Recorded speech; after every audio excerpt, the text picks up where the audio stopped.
let me introduce you to Sabrina Peterson of Glam, and Girl Power Sleepover. And Sabrina, come on up and join me. Sabrina is here to speak candidly about the impact poor choices have on her life and how she's turned things around and turned failure into success. Sabrina, welcome to the Power of One. We're so glad to have you. With your beautiful self. Have a seat.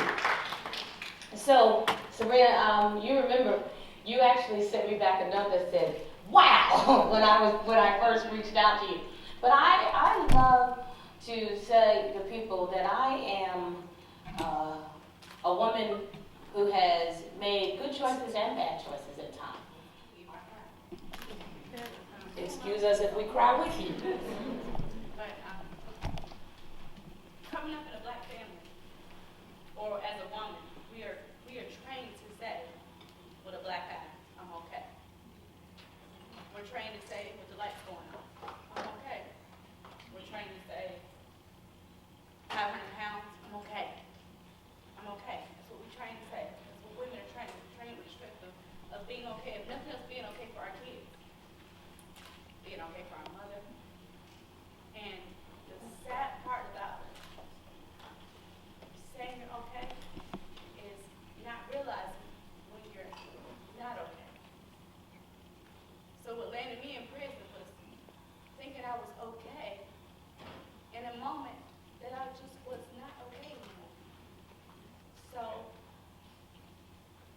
it's the scariest moment in your life. You're in the room with every past hurt. And you don't see those past hurts until you've made that decision.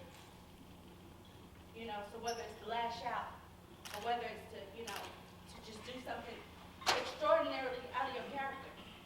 For me, my role is different than Star. Mine is street pain. So, you get up from the home invasion, I'm okay. Get up from the kidnapping, I'm okay. Come out of federal indictment, I'm okay. You come from a checkered background, I'm okay. I'm okay. After being in these environments, I'm okay. And one day, you've been able to man the whole situation, or just been able to carry everything on your back, and not realizing I'm finally in the room at this particular second with everything I thought that I got through. See, just because you make it through it don't mean you made it past it. And most times we don't know we're not okay until hindsight being 20/20, and the actions tell you, oh shit, I wasn't okay. And the ramifications tell you that also. Yeah, the ramifications tell you I wasn't okay, and the ramifications, and you think you could take more until you can't just take anymore. So that's what landed me in prison, is a false sense of being okay. When did you decide, this is not the path that I'm going to take, and this is not the space that I'm supposed to stand in? It probably didn't happen until prison. Don't judge me. Don't judge me. Girl, don't judge me. Prison. My defining moment for me was the loss of everything. Being on Forbes.com and Essence Magazine 6 times, and watching myself lose everything. Watching gossip blogs take over my reputation, and and lies outshadow the truth. And finally I ended up in prison, which means the hole. When I got to the hole, first was the pass off of my baby. He didn't really, his dad was in prison. So first of all, when his father went to prison, I was a single mother. That was the defining moment. It's the moment I became a statistic. The moment I became a statistic. See, because so long you think you could beat the odds. We lay down with these men several times, and we think we could beat the odds of disease, follow through on what we're supposed to do as far as our tasks. We think we could beat the odds of greatness. And I thought, I guess, being a gambler, I thought I could beat the odds. And getting in prison, allowed me to pass off my 8-month-old at that gate was a feeling you won't forget. Getting on my top bunk, and if you touch me, touch me. You didn't have to say nothing to me. If you touch me like this, I was going to break down in complete tears and have probably a mental breakdown right there, convulsions and everything. We'll talk about it tomorrow. But in that moment, trying to just stay trying to be okay. In a moment that I wasn't okay, on that top bunk, in that cold room, rocking myself to sleep, and put my pillow by me as if that pillow was my son. Hold that at night and saying, Lord, have mercy,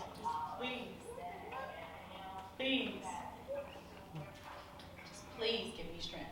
And in that moment, that's when I decided that this wasn't, when I made my son a double statistic. Both parents in prison. Is that when you said, I'm not going to be this person?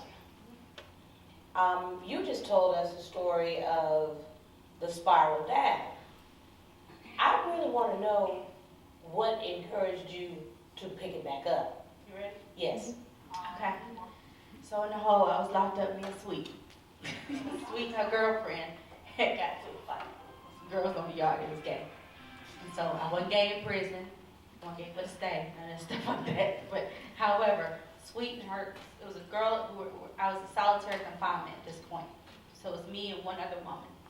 And you're shackled to go to the shower. You shower 3 times a week. And you're only allowed one phone call for 15 minutes for the month. So at that point, the old saying is, you don't find good books find you. At that moment, one of the CEOs would keep taking me back and forth to the library because he knew how much I like to read. So I had to go to the library and all orange on, shackled hands and feet. And so I found this book called Untethered Soul by Michael Singer. And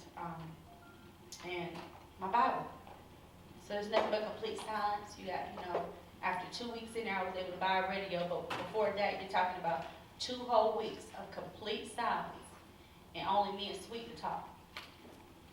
So luckily, Sweet had been in jail about 8 years. So after my meltdown in that box, watching me melt down and us watching each other use the bathroom in front of each other, I said, Sweet, I was like, man, I'm getting these letters and they're telling me my business, a lot of people in Atlanta are really growing from business from my blueprint.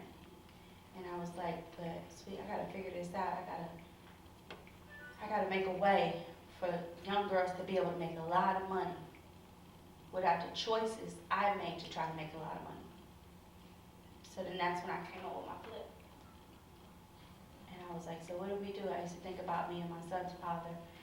And when we were selling drugs, actually. And we said, okay, this pound is going to be for re-up. This pound is going to be for that. And we took the numbers, and every month we flipped it. So if it started from $200, and we flipped it. So I was finally faced with the reality of having to live a legal lifestyle. And I was scared. I've always said, if people who were in the criminal mindset would flip it and put it in the legitimate mindset, y'all would run the world. Which is what you decided to do. So I decided to flip it. So I flipped it. And I came home and I had nothing. I had no house. This is less than, so when Star see me, that was 12 months after being in prison. Came home for 12 months, and then in 3 months I had a billboard. I started off with t-shirts with this name on it. So who much is given, much is required. And so I flipped t-shirts. And I put sayings on the t-shirts. And I sold the t-shirts. I took $250 and I flipped it into $500. I took $500 and I flipped it into $1,000. I took $1,000, I flipped it into $2,000, all the way up to whatever number you want to cap off at. I know my number. So I flipped it all the way up. And if you're aggressive and you don't care, do you know that sales is king? And there's no ego in sales. So if you got to sell cupcakes, that's what you got to sell. If you got to sell fish plates, that's what you got to sell. If you got to sell t-shirts, that's what you got to do. You got to do what you got to do.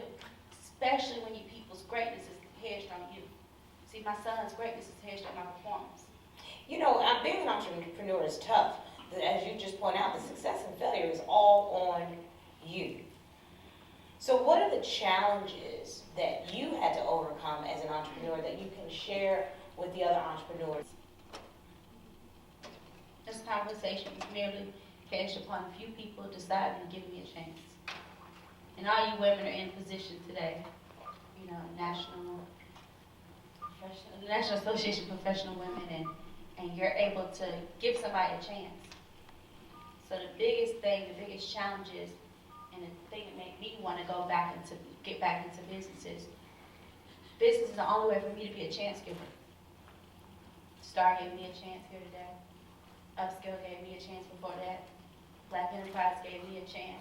And even before that, my caseworker in prison gave me a chance. And all you women have a chance to give someone else a chance. And even when I was sitting on my toilet on the way here, excuse me, TMI. something popped up on my feed, and it was Viola Davis. I didn't get to see it last night. But she spoke about opportunities. And that changed my whole mindset because, see, within this moment, I would have thought this was my chance. But see, that's what happens in success. You think this is your chance, but chances are borrowed. And the chance is really only for you to lease out to the next person. So this is my chance to create another chance, to create another chance, to create another chance. So that's the thing that I learned about business and the reason why I wanted to be an entrepreneur, because entrepreneurship allows me to be a non-judgmental chance giver. Sabrina, I have to tell you, I'm used to just asking questions. I would much rather just listen to you. And the words of wisdom that you've just imparted about holding your hand out and reaching out back sideways to somebody else really and truly is the entrepreneurial spirit. And that's what NAPW is all about. So I know that you have inspired us in this room. I'd like to know what inspires you.